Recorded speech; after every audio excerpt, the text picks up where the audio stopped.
कथा एक दर्पण है, पर हर समस्या का समाधान समर्पण है।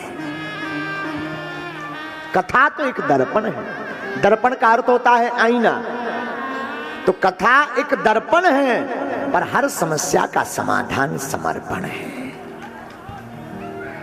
जो समर्पित हो जाता वो समस्या का समाधान पा जाता।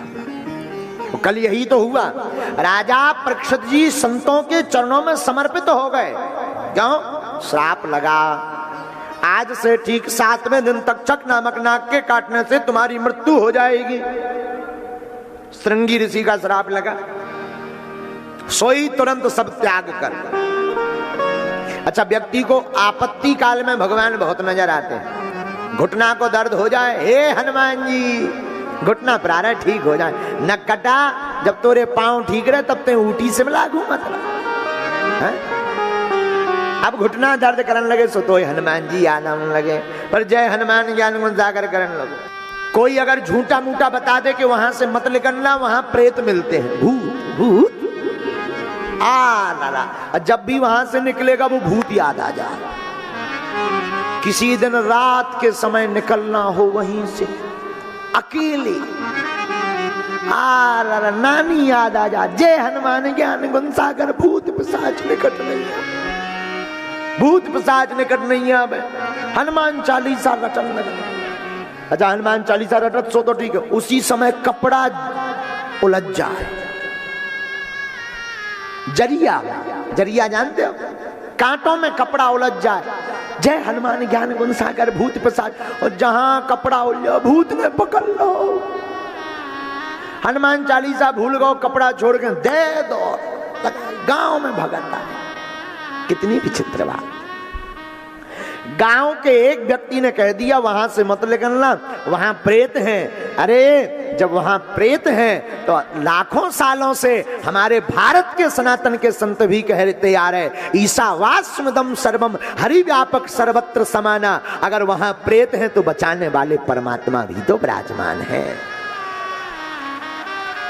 लेकिन विचित्र बात यह है, प्रेतों पे विश्वास हो जाता, परमात्मा पे नहीं। यही जिंदगी का धोखा है। इसी के लिए तो जिंदगी में कथा जरूरी है। क्या जरूरी है?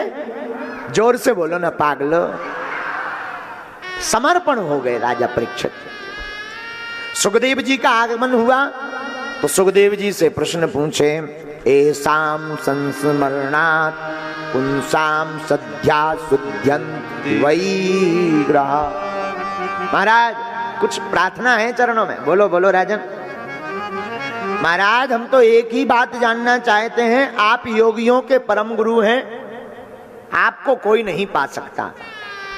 म्रियमाणस्य किम कर्तव्यम, मरणासन्न प्राणी का धर्म क्या है? और ये प्रश्न केवल परीक्षित जी का नहीं है, हमारा आपका है, क्योंकि मरना हम आपको भी है। और मरने वाले व्यक्ति का धर्म क्या है? बड़ा प्यारा प्रश्न किया महाराज। जिसकी मृत्यु निश्चित हो गई हो उसे क्या करना चाहिए? अथवा महाराज जिसकी मृत्यु 7वें दिन निश्चित हो गई हो उसे क्या करना चाहिए? और भैया 7 दिन के अंदर तो सबको मरना है, सब 7 दिन के अंदर ही मरते हैं। पूछो कैसे? चाहे बुधवार को मरो, चाहे गुरुवार को, चाहे शुक्रवार को, मरना 7 ही दिन के अंदर है। अगर आप लोगों ने 8वां बना रखा हो तो हनुमान जी जाने। बोलो सीताराम। काशी वालों का 8वां तो नहीं है, 7 ही है ना, 7। तो म्रियमाणस्य किम कर्तव्यम, मरणासन्न व्यक्ति को क्या करना चाहिए? महाराज क्या श्रवणीय है, क्या स्मरणीय है, कौन भजनीय है, जीव का परम कर्तव्य क्या है, आकर्तव्य क्या है, आप जरा विस्तार पूर्वक समझाइए। श्रीमद् भागवत कथा के 2 स्कंद का पहला श्लोक बड़ा अद्भुत। वरीयाने सते प्रश्नः कृतो लोकहितो नृप, आत्मवित्सम्मता पुंसा श्रोतव्या दिशुया परः। राजन आपने बहुत अद्भुत प्रश्न किया। और यहाँ आप श्लोक पढ़ेंगे तो पहला अक्षर सुखदेव जी के मुख से निकला वरीयानेस ते प्रश्न। वाह वाह, ब्रह्म सूचक है भाई। देखो जो खाओगे वही बाहर निकलेगी। और आप परम ज्ञानी हैं, योगियों के परम योगी हैं, परमहंस हैं, तो आपके मुख से पहला अक्षर ही वाह निकला। वरीयानेस ते प्रश्न कर्तो लोक हितो नृप।